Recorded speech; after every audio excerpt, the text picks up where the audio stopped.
জনপ্রশাসন সংস্কার কমিশন একটি চলমান প্রক্রিয়া, যে কোনো সময় যে কোনো বিষয়ে আলোচনা হতে পারে। তাই ক্যাডার বৈষম্য কমাতে সংস্কার কমিশনের সুপারিশ নিয়ে প্রশাসনিক ক্যাডারের কর্মকর্তাদের দাবি অযৌক্তিক কিছু নয়, জানিয়েছেন জনপ্রশাসন সচিব মুখলেসুর রহমান।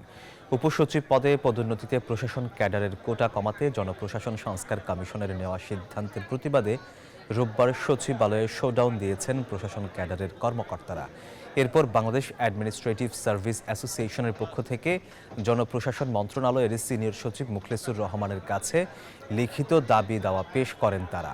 জনপ্রশাসন সচিব বলেন, কমিশনের সুপারিশ চূড়ান্ত করার আগে বাংলাদেশ অ্যাডমিনিস্ট্রেটিভ সার্ভিস অ্যাসোসিয়েশনের সঙ্গে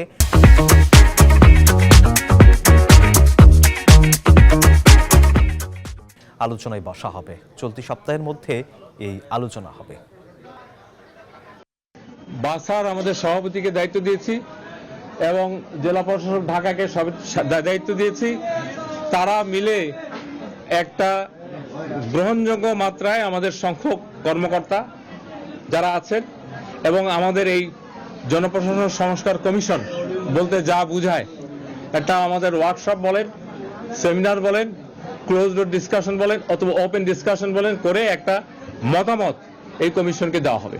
আমরা এই সপ্তাহের মধ্যেই করবো ইনশাল্লাহ। সরকারি চাকরি যারা আমরা করি, এখন তো কর্মচারী বলি, তাদের কারোর মধ্যে আর ভুল বোঝাবুঝির কোনো সুযোগ থাকবে না।